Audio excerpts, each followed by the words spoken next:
ኢትዮጵያ በወራት ልዩነት ውስጥ የቀረቡባትን ሁለት ዓለም አቀፍ የኢንቨስትመንት ክሶች ማሸነፏን የፍትህ ሚኒስቴር ገልጿል። ሚኒስቴሩ በሰጠው ጋዜጣዊ መግለጫ በድል ከተጠናቀቁት ዋና ዋና ክሶች የመጀመሪያው የቱርኩ የኮንስትራክሽን ኩባንያ አቅርቦት የነበረው ከ500 ሚሊዮን ዶላር በላይ ክስ መሆኑንም አስታውቋል።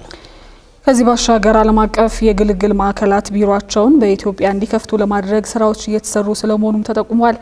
ሊያ ክብሮም ተጨማሪ አላት።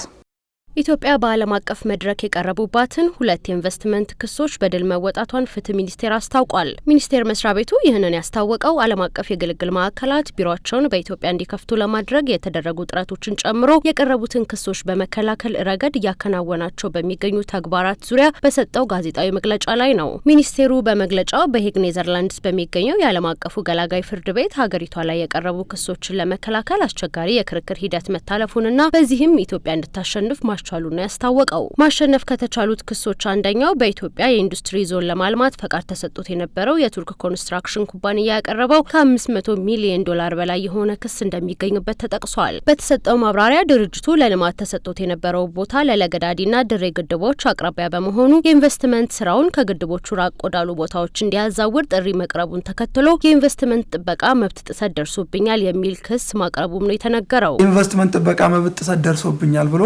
500 ሚሊዮን ዩሮ የኢትዮጵያ መንግስት ይክፈለኝ የሚል ጥያቄ አቅርቧል ማለት ነው። አቅርቧል። ሄግ ፐርማነንት ኮርት ኦፍ አርቢትሬሽን ኒዘርላንድ ውስጥ በሚገኝ ፍርድ ቤት ነው ያቀረበው።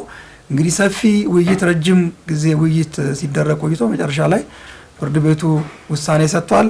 ውሳኔውን ሲሰጥ የኢትዮጵያ መንግስት ለዜጎች ከሚያቀርበው ንጹህ የመጠጥ ውሃ ደህንነት አንጻር ሲታይ የአካባቢ ጥበቃ ዓለም አቀፍ ሕግጋትን ያከበረና መንግስታዊ ኃላፊነቱን እንደተወጣ የሚቆጠር ነው እንጂ የጣሰው ሕግ የለም የሚል ውሳኔ ተሰጥቷል ማለት ነው። በተመሳሳይ ሁለተኛው የክስ ጉዳይ ደግሞ አፍሪካን አሴት ፋይናንስ ካምፓኒ ሆልዲንግ ወይም በተለምዶ ኢትዮ ሊዝ እየተባለ የሚጠራው በኔዘርላንድ የተመዘገበ ኩባንያ ያቀረበው ሲሆን በሀገሪቷ ሕጎች የተደነገጉ ግዴታዎችን እንዲያከብር ለማድረግ የተሰጡ ማስጠንቀቂያዎችን እንደ ኢንቨስትመንት ጥበቃ መብት ጥሰት በመቁጠር ከ350 ሚሊዮን ዶላር በላይ ካሳ እንዲከፈለው የጠየቀበት ነው ተብሏል።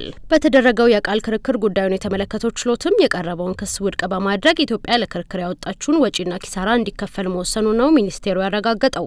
እንደ ሀገር የሚቀርቡ መሰል ክሶች በአግባቡ ካልተመሩ ጉዳታቸው ከፍተኛ ስለመሆኑም ነው የፍትህ ሚኒስቴር የመንግስት ህግና ፍትህ አገልግሎት ዘርፍ ሚኒስትር ዴኤታው የገለጹት።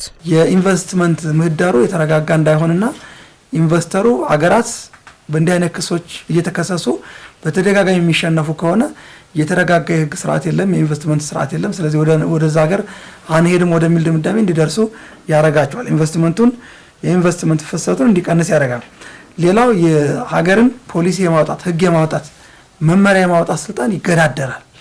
በዛም ምክንያት መንግስታት ፍራስትሬት አድርገው ስጋት ውስጥ ገብተው መወሰን የሚገባቸውን ነገር እንዳይወስኑ ያደርጋል ማለት ነው። በመግለጫው እንደ ሀገር እነዚህን ዓለም አቀፍ ክሶች ማሸነፍ መቻሉ ለሀገራዊ ጥቅም ራስን ችሎ መቆምና መሟገትን የሚያስችል አቅም መኖሩን የሚያሳይ ነው ተብሏል። ሌላው ሚኒስትር ዴኤታው በመግለጫቸው ያነሱት ዓለም አቀፍ የግልግል ተቋማት ማዕከላቸውን በኢትዮጵያ እንዲከፍቱ እየተሰራ መሆኑን ነው። ሀገሪቱ ለተቋማቱ መቀመጫ ለመሆን የሚያስችላት በርካታ ምክንያቶች ስለመኖራቸውም ጠቁመዋል። ዓለም አቀፍ የግልግል ማዕከላት ቢሮአቸውን ኢትዮጵያ ውስጥ እንዲከፍቱ የማድረግ ስራ ነው።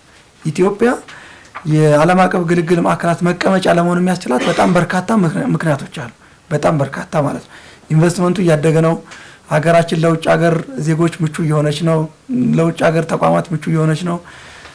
በዚህ ሂደት ለምሳሌ የግልግል ማዕከላትን ለማቋቋም እንደ አንድ መስፈርት የሚታየው እዛ ሀገር ላይ ክስ ሲመሰረት አንደኛ ማስረጃዎቹን በቀላሉ ተደራሽ ማድረግ ይቻላል ወይ፣ ምስክሮች በቀላሉ መጓጓዝ ይችላሉ ወይ፣ ከሳሾች ተከሳሾች በቀላሉ ወደዛ ሀገር መሄድ ይችላሉ የሚለው አንዱ ትልቁ መስፈርት ነው። እነዚህና ሌሎች መሰል ምክንያቶች ኢትዮጵያን ሀብ ኦፍ አርቢትሬሽን ሴንተር ወይም የዓለም አቀፍ የግልግል ማዕከላት መቀመጫ እንድትሆን ተመራጭ እንድትሆን ያደርጋታል ማለት ነው። ሚኒስቴር መስሪያ ቤቱ ጨምሮም ለመሰል ክሶች አጋላጭ የሆኑ ረጅም ጊዜ ያስቆጠሩ የሁለትዮሽ የኢንቨስትመንት ስምምነቶችን የመመርመርና ዘመኑን የዋጀ እንዲሆኑ የማድረግ ስራ እየሰራ ስለመሆኑም አስታውቋል።